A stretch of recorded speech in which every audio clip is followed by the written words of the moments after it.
এক সময় ছিল নদীর ধারে সবুজে ঘেরা এক ছোট্ট গ্রাম।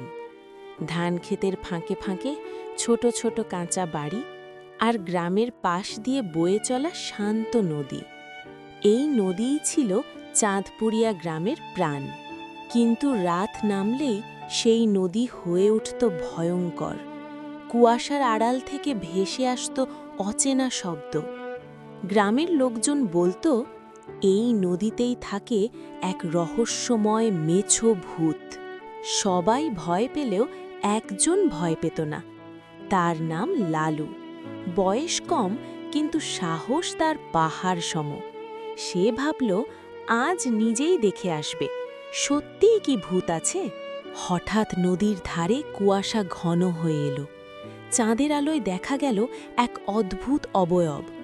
চুল এলোমেলো, চোখ জ্বলজ্বল করছে, আর শরীর থেকে আসছে কাঁচা মাছের গন্ধ। সেই মেছো ভূত। লালু ভয় পেলেও পালালো না। মেছো ভূত ধীরে বলল, আমি কাউকে ভয় দেখাতে চাই না। তার কণ্ঠে ছিল রাগ নয়, ছিল গভীর কষ্ট।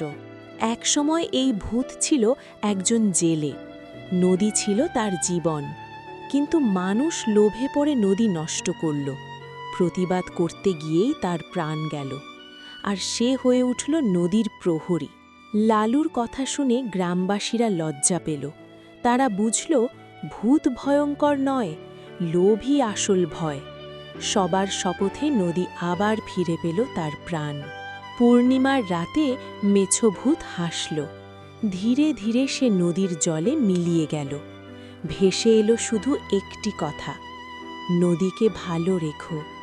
আর সেই সঙ্গে শেষ হলো এক রূপকথা।